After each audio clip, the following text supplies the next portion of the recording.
Hi, my name is Cecilia Poullain, and welcome to this episode of Brave New Women.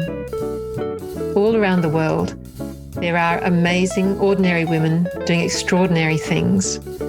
Brave New Women is about giving those women a platform and a voice, and it's about changing the way that women are perceived, and it's a way of inspiring all of us to do the things that we've always wanted to do.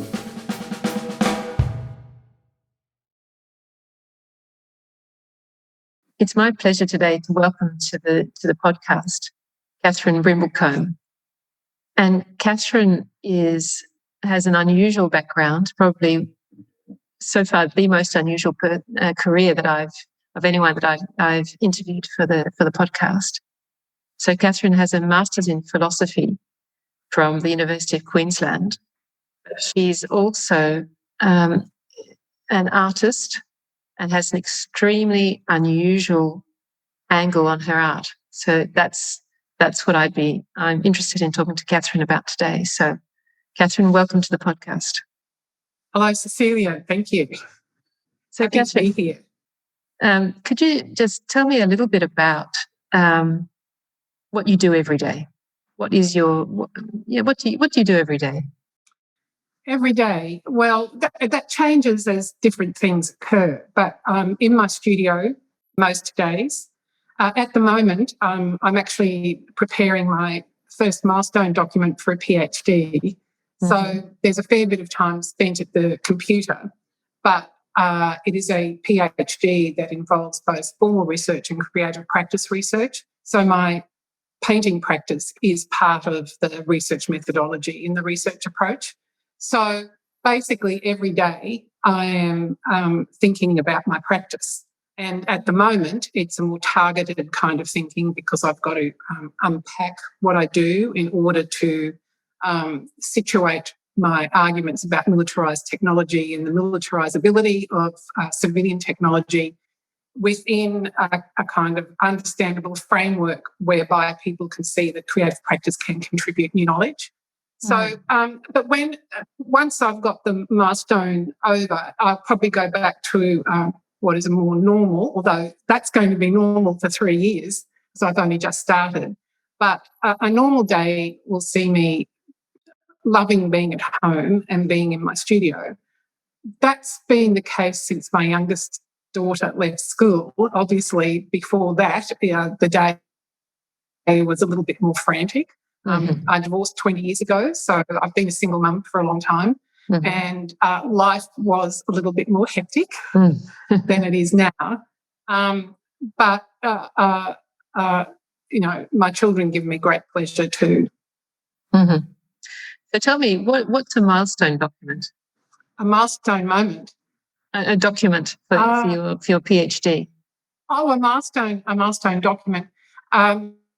When you do either a research master's or a PhD, in Australia anyway, they have these milestones you actually have to get through in order to continue. So milestone 1 is really a confirmation event where you prepare a document, independent readers read that document to ascertain whether there is actually a PhD project in there. And if they see that, and normally that is the case, they then give you advice. You also have to present a 20-minute presentation, and the independent readers are at that as well. Mm-hmm. So you have to defend your project, but also take on board any feedback that you get. So for a PhD, the one I'm doing at Curtin University in Western Australia, the first milestone is at 6 months. So that's in early February. Mm-hmm. And then you have another one a year later, and then another one about a year later, and then you submit. Mm-hmm. Okay.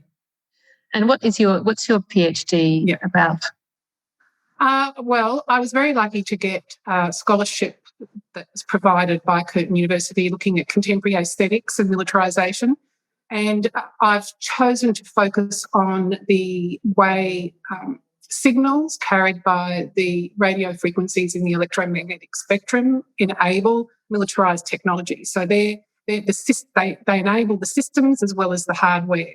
And in a world where they talk about network-centric war, hybrid war, or grey zone war, which draws in using cyber technology, digital technology, the importance of signals is actually quite vital. So I'm looking at signals and drawing upon my interest in airborne weaponisable drones. And now I've got an interest in looking at how civilian drones have been used, particularly during the COVID-19 pandemic, and a creeping normalisation of their use to surveil, to monitor, and to broadcast messages. So that's what I'm looking at. And I'm doing that through formal research as well as creative practice. Mm-hmm. And I mean, I'm sort of struggling a little bit to understand what your view is of these signals and the military practices. Are you saying they're bad, they're good, they're indifferent, they are what they are? What's your... I'm not saying they're bad or good. What I'm saying is that we need to understand that this signals in the radio frequency range are invisible, but also signals are carried by cables, but they're discrete, under the sea or buried. But I'm more interested in the ones that connect satellites to drones, to ground control stations, to mobile phones, to computers, to GPS in your vehicle. So I just think there's not a lot of attention paid to the enabling capacities of signals, because the signals actually carry instructions to operate the military hardware, but they also carry data and information backwards and forwards from the sensors that are on board these big pieces of equipment. So when you talk about an airborne drone, it's not just the actual thing itself, it's the sensors that it carries as well, its payload. Mm-hmm. And so what you're interested in is all the information that's coming from, that's sort of flowing around us, that is coming from the satellite, going to a drone, going to the ground-borne installation. I'm interested in the way that if you visualise, which I can do in paintings, if you visualise these normally invisible signals, what happens to your understanding of the environment. So I see the environment from land to satellites as a volumetrically occupied space, but which mediates how we behave. And in certain places in the world, it becomes a life and death type of mediation of how you might behave. But, even our mobile phones, if we're not in range, we can feel senses of the anxiety because somebody may have messaged us, or the back to base alarm system might have gone off and you haven't been able to. So there are these anxieties that actually mediate how we behave and how we think. And it's due to the fact that we're reliant on these devices that are enabled, their functioning and operability is enabled by signalling. Mm-hmm. So I'll just... So you can't really see it, but this... Yeah, I can see it perfectly. I can see it perfectly. Yeah, so I've got, a satellite, another satellite. I've got a credit card. I've got a green cloud here, which is symbolising the cloud, which is basic, which are actually bricks and mortar buildings. I've got a drone here. I've got ground control station. I've got a car. So it's basically kind of saying if you visualise these signals, there's another kind of topography that is overlaid and inserted into our landscape in a way that, it holds us hostage. Mm-hmm. So you can also see in this that, the militarizability of civilian technology, i.e. if you were in a certain place in the Middle East, if your mobile phone indicated where you might be, that means that you become a much more easily targetable, person of interest. Mm-hmm. Mm-hmm. So that's how I that's the kind of process that I'm thinking through. Mm-hmm. And of course, bandwidth is becoming very congested. So in both commercial areas and in the military, they're doing a lot of research on how to optimise bandwidth use or to avoid using it where possible. So onboard devices that actually have artificial intelligence or machine learning capabilities can do onboard analyses of data collected from various sensors, and that reduces the necessity to use signals back to a human on the ground to potentially do analyses. Mm-hmm. So, and this is coming through in a lot of the literature that comes out of reports from various militaries around the world. And I just think it is definitely worth a lot of critical attention so that the general public and people who research this sort of, this kind of technology can talk about it in a way that is informative. Mm-hmm. Mm-hmm. And potentially, there is a warning. Yeah. Yeah, yeah. I think we're probably of the generation. Certainly when I grew up, we didn't have. I remember the first Apple IIe computer that we got when I was maybe 15, and my father looked at it and I showed him how to work it, and he said, "Oh, no, that just looks too difficult."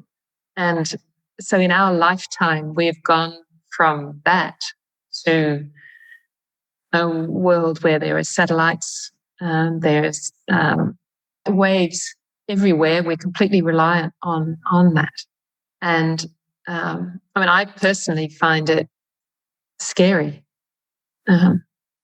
Well, it's interesting that you brought up your childhood because mine is a little bit different in that I'm older than you, so I go back a bit further. But my dad, who while he was a grain grower, so a farmer in Western Queensland, he was also, from the age of 12, a very, very keen amateur radio operator. Uh-huh. So I grew up with the latest cameras. He made our first television set on the dining room table when I was a baby in the early 60s. Mm-hmm. That was the TV I watched the moon landing on. Before I was born, when the Russians or the Soviets sent up Sputnik 1, the first satellite, and the Americans were watching around, we have to track this satellite. So the Jet Propulsion Unit, which existed just before NASA, it was formed a year later. So Sputnik went up in 1957. There was a fellow working at the Jet Propulsion Unit who, and because there was too much interference for them to actually track the Sputnik 1, this guy was a ham radio operator, and he got some of his mates together and they went out and they started tracking it from their, shack or whatever they had. But they conscripted other hams from around the world to also track it. So my dad, who was just 20, was one of those hams who tracked Sputnik 1 and sent the coordinates back to the Jet Propulsion Unit. Wow. So in a way, my interest in contemporary militarised technology is bookended on one end by the fact that my father participated in a very small way in the space race and the Cold War, which sort of led to this, accelerating and hastening developments in contemporary technology. So we had computers and things like that in the house long before many other domestic homes had them. And before the internet, way before the internet, we got news from around the world because of Dad's ham radio connections. So, and long before mainstream media even got the news. So my childhood is a little different from yours, but it's probably a lot different from most people actually of my age group. Yeah. And were you particularly interested in that technology, or was it just that it was around, that it was normal? Were you building things as well? Were you building things with your dad? Well, Dad wasn't the most patient person in the world. So, and probably one of the things that I did learn was that technology can be very seductive. and that my father preferred the company of his technology to the human beings that lived with him. And, so I can see, some of the social commentary on the way that we're addicted to devices. I'm not surprised because I saw how my father was growing up. We even had UHV, VHF device in the car, and we weren't allowed to talk in the car just in case somebody would connect with him. So I'm not.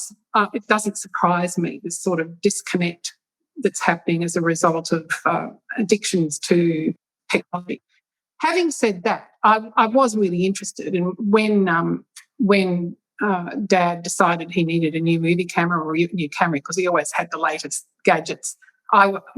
I did, and my two brothers, we benefited by being given the not very old previous one that Dad owned. So we had movie cameras, at a very young age. And there was an occasion where I made a little crystal set, and but then I added to it by taking it out to Dad's ham shack and hooking it up to various wires. I don't know how I knew which wires to get a better reception. So, yeah, I wish I had learnt more of the practicalities of it, but Dad didn't have the patience with young children to persist in that kind of teaching. And so then when you left home, how did that continue on in your interests? Well, it probably just permeated in the background. I did art history in my undergraduate degree at university, and I got a job straight out of university as a curatorial assistant at the National Gallery in Canberra. I got married quite young and moved to Gundawindi, which is further west than where I grew up. And in Queensland? In Queensland, on the border between Queensland and New South Wales. My now ex-husband is a lawyer, was a lawyer out there, but he also loved and embraced new technology when it came in. And I was never resistant to that, and I would, use it. So we had a mobile phone, one of those, I don't know, you're probably too young to remember, but they were brick block things that had terrible battery length. And whenever we came to Brisbane, guess who had to have it in her handbag? Lumping it around. So,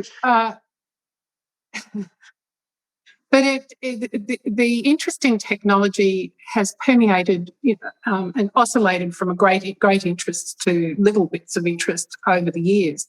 But about 10 or so years ago, I read a book called Our Final Century by Lord Martin Rees, who's the Lord Astronomer in the UK. And basically it goes through various apocalyptic situations, some that could be caused by natural occurrences, but many that could be caused by human-made technologies. So I got interested in existential risk posed by emerging technologies. So those things that even if there was a really, really tiny risk of something happening, but the outcome was apocalyptic, it was worthwhile questioning it, or something that could cause civilization collapse.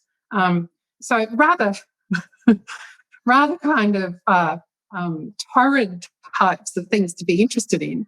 And then when I started my master's degree, I was wanting to look at existential risk, but that's a very big topic. So I narrowed it down to militarized technology, particularly an examination of the airborne drone, airborne military drone. So yeah. What I'm hearing is you had this technology stream that was running through your life from, in various degrees from when you were a child and from your father. And so now tell me a little bit about the art. Where did that come from? That comes from my mother's side. So Mum, very well educated, 3 degrees, including 2 postgraduate degrees, an artist, a writer, a teacher, and always very encouraging, as was my grandmother, her mother, who was a bit of a polymath, really. She wrote poetry, had her first poems published when she was 14, growing up in Perth. She wrote, she painted, she was an accountant. So she had both sides of her brain really well operating.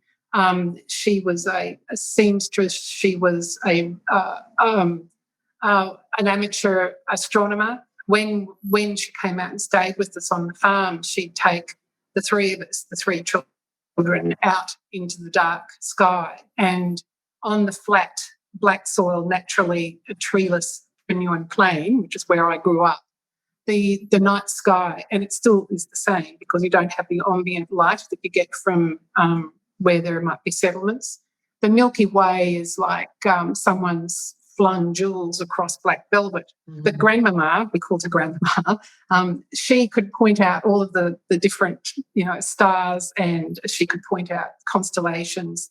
And again, I regret that I didn't learn them off by heart. But so that sort of more artsy side has come definitely through my mother's side of the family. And when did you start? Do you just express it in painting, or do you express it in other ways as well, that creative, artsy side? Well, over many years, I've experimented with different kinds of mediums. So obviously, growing up with someone like my dad, I had movie cameras when I was young, and Dad had movie cameras, and we'd sit and watch, homemade movies a lot. And my brother, Wilfred, he was and still is.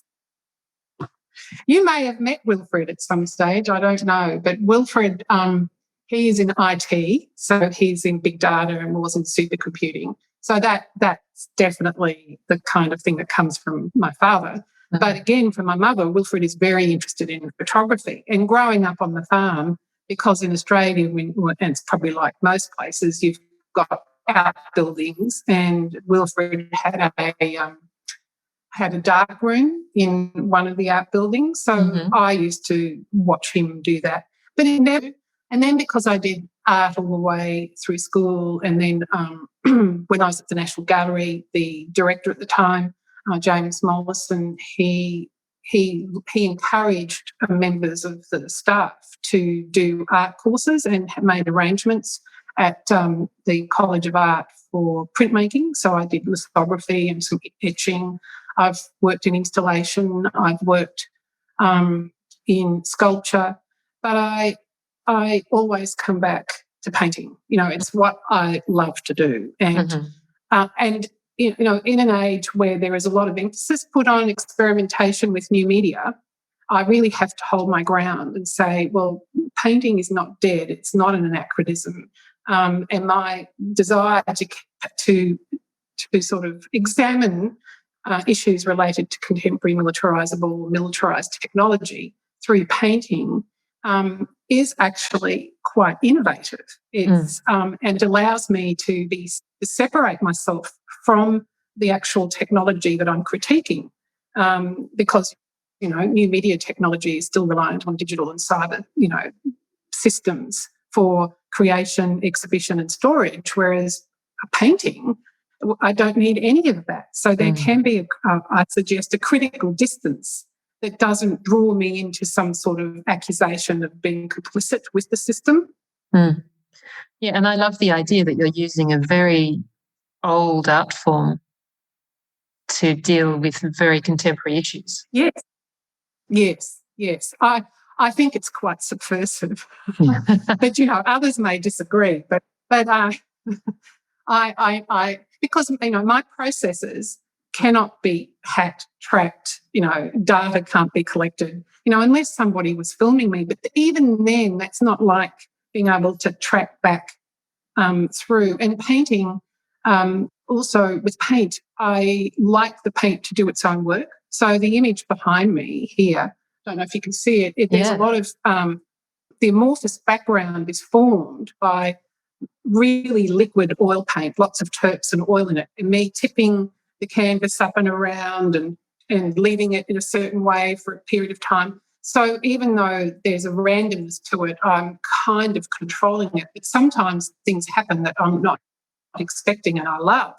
Then over the top, I put these images of drones, and I also parody computer imaging graphics. and I sometimes paint strings of colourful binary code. So that's overlaid over the top of these amorphous backgrounds. And there's a tension between that kind of the coldness of the technology and the paint, which I think creates a kind of distance that gives room for a contemplative and critical analysis of contemporary technology. Mm-hmm. And in many of the paintings, it almost is like I'm flying. And so going back to the farm, I used to be able to fly.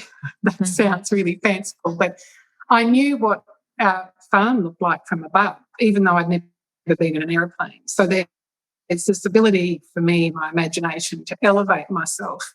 And it's still very evident in my work. But I've actually, through the process of deep thinking through my research, I've come up with a term. It's called imaginational metavalence. Mm-hmm. So it's basically where, in the act of imaginal flight, you can actually look down or fly around and beyond all of this sort of infrastructure, this technological infrastructure. And in painting, I can then depict this kind of surveillance, which is actually an oversight, so meta surveillance of the world in which we live. When you say you could fly, is what you mean that you had the ability with your imagination to go up above the landscape and to imagine how it would look from above? Yes. And I nearly did architecture when I left school, but I was talked out of it because people said my maths wasn't good enough. I can actually look over a plan of a building and I can build it 3D in my head, and I can, so there I have, I suppose, what you would call very good spatial awareness. Mm-hmm. Mm-hmm. I suppose when you come from somewhere like Western Queensland, where it's completely flat, there's a big sense of space. Well, I say to people, distance was my playground because there was very little to obscure. To the west, it was just a completely flat scene, and in summer, the meeting of sky and land melted into shimmering, with the shimmering mirages. And then to the east, there was a big mountain range, but that was, many kilometres away. So there was this distance that absorbed you. And in fact, when we had visitors from overseas, from the UK, from Germany, from Asia, many of them would become quite anxious because they weren't used to that kind of space around them. Mm. And when did you start to combine your interest in technology and your art? Well, when I read Lord Martin Rees's book, Our Final Century, I started, because in many of my paintings, even now, I put a tree, which is the tree of life. So I like to use the tree of life as a representation of humanity. Mm-hmm. So, and I've used the tree of life in my work for a very, very long time. So after I read that book, I started introducing strings of binary code, instructing, because, binary code is basically instructional, the word life. And I would use these strings as branches from the tree to kind of question, well, what kind of codes do we really want to follow? Because the tree of life, it insinuates a kind of code for all life. So that was when I started to introduce some, clearly contemporary technological elements into my work. And then when I started researching for my master's, I was reading lots of very interesting texts on drone warfare, drone technology, and I deliberately made sure I did a lot of technical research so that underpins an integrity and a kind of authoritative voice that comes through my work. And so And it was a really interesting thing because with my master's, it was purely research. It didn't actually include my practice. It wasn't a practice-led degree. But I got into the pattern of coming home every night and just drawing and doing works on paper. I didn't have time for the oil paintings. And as I was working through some of the ideas and the things that struck me as very interesting in my research, I would come up with new ideas that would then feed back into the research. So it became this wonderful sort of oscillating type of experience where, and in fact, I think that really benefited my research too and demonstrated to people that creative practice can actually be a very legitimate and very vital form of research, particularly in an age where we need multiple perspectives on things. If you ignore the arts and what the arts can actually trigger and the kinds of questions that they might trigger, I don't know that the arts necessarily can say it has answers, but as a form of triggering of questions, well, that has to be of value to the world in which we live. I love the way that you say that. I mean, the way I hear it is that you were doing, during the day, you were doing a lot of very left brain analytical work on, hard technical, hard in the sense that, of touching hard technical things, and then coming home and drawing, and that was then triggering a completely different part of your mind, which was then feeding back into the research and the left brain stuff that you were doing during the day. It seems like it's a very holistic way of working, of two different parts of you feeding, and the two different parts of your parents too, feeding into each other. I think that's wonderful.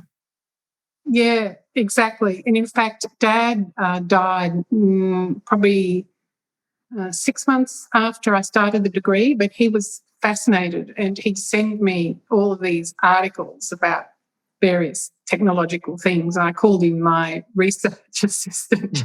But he was, and it's sad that he didn't live long enough to see me get the degree.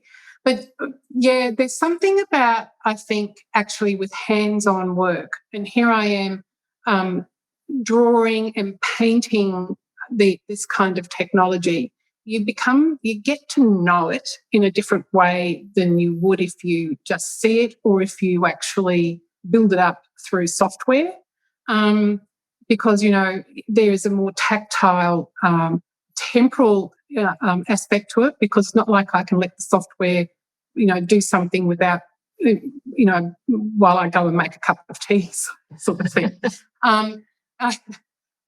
Whereas, sometimes I will leave the paint to do its own thing. But if I leave it at the wrong time, well, sometimes it can work out really well, but other times it doesn't. So there is this kind of introduced accident that as an artist, you begin to learn where something will work and when something won't work. And I've learnt to walk away from my work when I'm frustrated or at a point, at an impasse where I can't move through, either because the work isn't, doing something for me aesthetically or my ideas aren't being expressed in the way that I want them to. So I leave the work somewhere where I can see it when I first come back to the studio. And it's that, again, that sense of distance over time and with new eyes, and I see the work and I go, yep, that's what I need to do. And it works most of the time. It's part of the process. Mm-hmm. It's part of the process. But there's a sense of knowing with this hands-on relationship actually with the technology. And it was through that process when I was doing my master's that I started to draw the signals between so a ground control station, a GPS satellite and a communication satellite and an airborne drone, and then from its wide area surveillance or imaging, system, other lines that indicated, infrared, night vision, whatever, data gathering. And so it was actually through that I started to realise that there was this new kind of topography that was being formed around the planet. And in a way, the paintings act as a kind of counter mapping or a counter cartography. So it's revealing, forces of the new techno empire type of thing. Yeah, so it's showing what we can't see. It's making visible what we can't see, what's there that we can't see. Yes. And I whilst I'm obviously concerned about these things, what I really enjoy is when people see the work. And I've got people who have never ever thought about militarized technology drones before. I've even had engineers from major, military development companies happen to come by, and they just enthralled, and they even say, "You're on here. This is a really good way of prodding us in the system to actually question what we're doing." Because, there's that old thing, just because we can, does that mean we should? It's a really good question to ask. And it's a really good base for a really expansive type of risk analysis. Mm-hmm. Yeah, and I think that question is so unbelievably relevant right now. There are so many things that we can do, and now we're starting to say, but actually, is that what we should be doing? Is that, I imagine you've read Homo Deus by Harari. It's a very big book, and I haven't finished it. Like a number of things I've got, but and I've read a number of his other works and articles. So yeah, definitely. So he has presented at the Centre for the Study of Existential Risk at Cambridge University, which Lord Martin Rees is one of the founders of. Mm-hmm. So that was formed, I think, in 2012. So yes, he's certainly part of that. Now there's a global kind of network of people thinking of the modern world in terms of, well, what are the existential risks that we need to pay attention to? Mm-hmm. So I was invited to attend, just as an attendee, the annual conference for the Centre for the Study of Existential Risk 2 years ago at Cambridge University. And there were only 70 people at it, and it was the most wonderful 2 days, meeting people who, were from different disciplines. And one of the things that centre and the Future of Life Institute and the Future of Humanity Institute and various ones around the world, in varying degrees, they're looking at, these issues are so potentially huge, we need to get different perspectives. And the way we get different perspectives is to bring in different disciplines. Mm-hmm. So that's what's really appealing to me. Of course, I barrack for the arts to be part of that critical discussion. Mm-hmm. And where are we up to on that critical discussion? I look at the world around me, and I go, this is terrifying. I in fact say I'm not going to think about this because it's so terrifying. I'm just going to block it off because otherwise I can't function anymore. So where is the discussion? Well, I think a lot of people are like you, and in fact, a lot of people say to me, Kathryn, how can you seem to be such a happy person when you're actually thinking about all these things? And I go, well, in my own little way, I think I'm contributing, something, and who knows who might find some use in the questions that my work triggers in them. I'm not saying that I've got answers, but I just think that, presenting something in an unexpected way in my paintings, might actually trigger questions. But in terms of the research into existential risk, look, initially people were going, that's just alarmist. But now we've got the Centre at Cambridge, there's the Global Risk Institute, which is basically more like a think tank. There's the Future of Life Institute out of Boston, the Future of Humanity Institute out of Oxford University. There are academics here in Australia who are beginning to, think in terms of existential risk.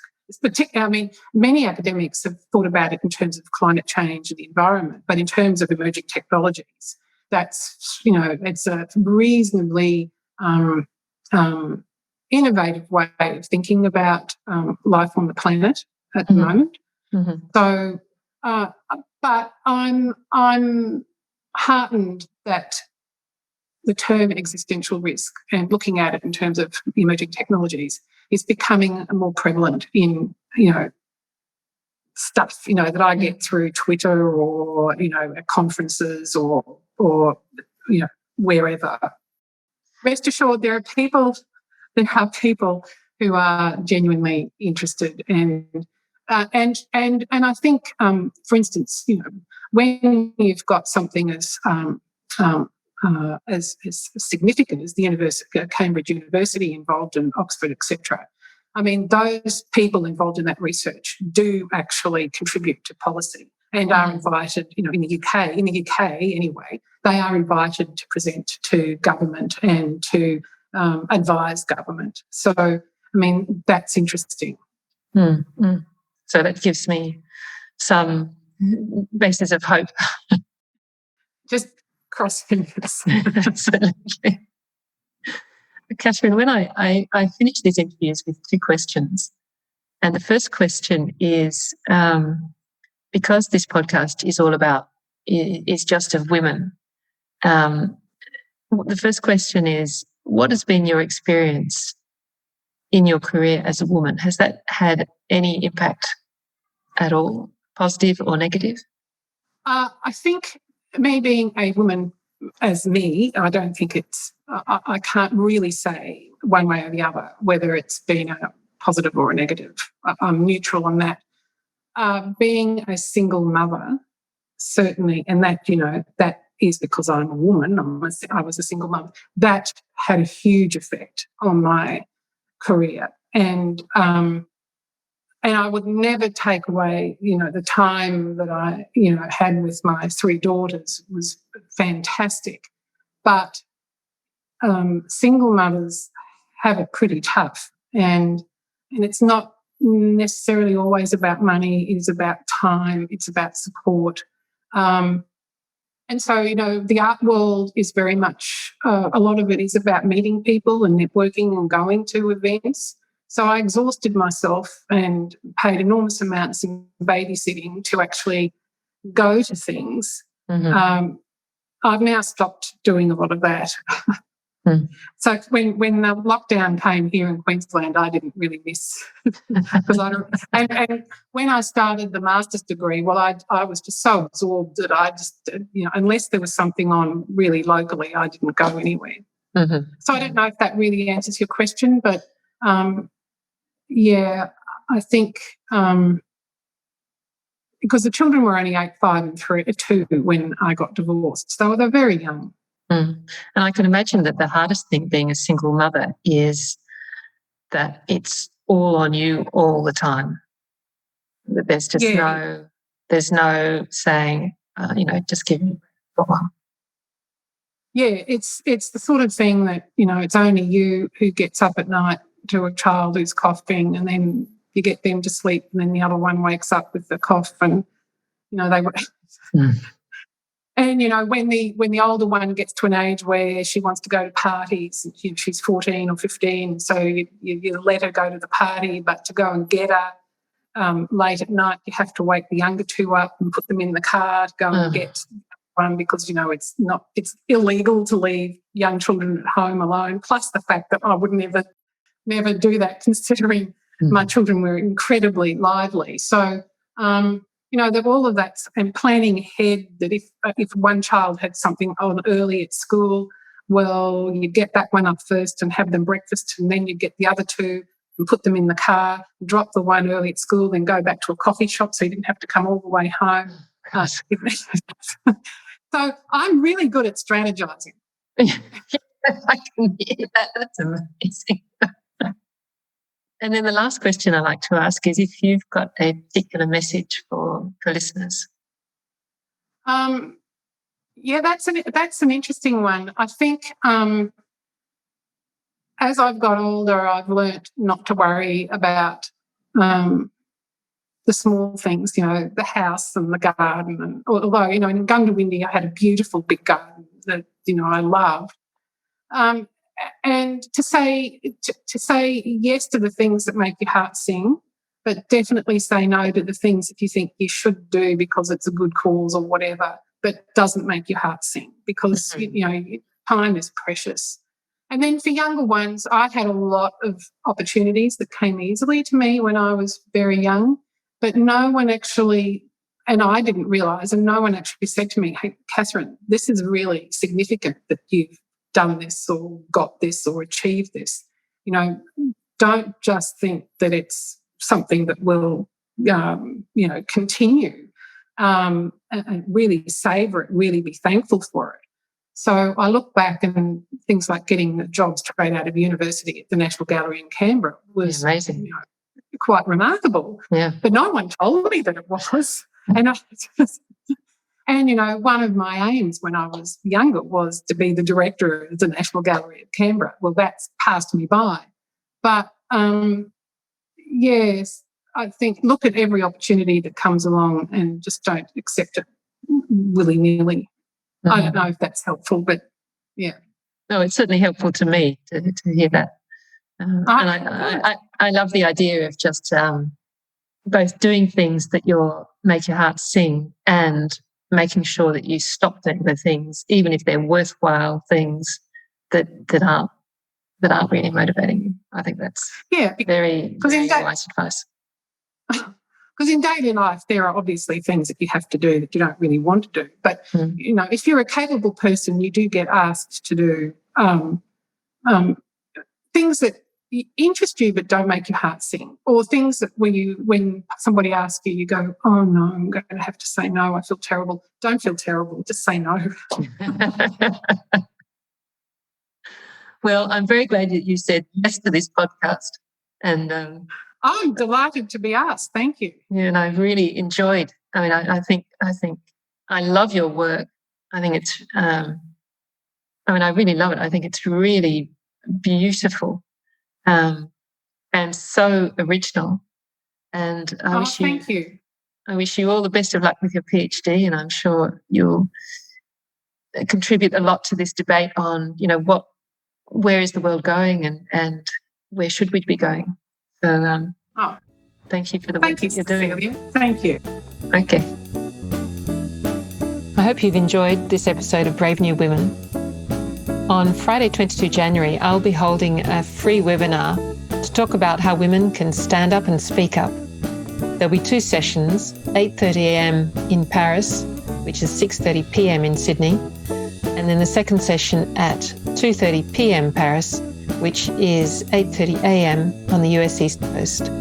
If you'd like to join us, please connect on LinkedIn or on the Brave New Women Facebook page. Thanks so much for listening.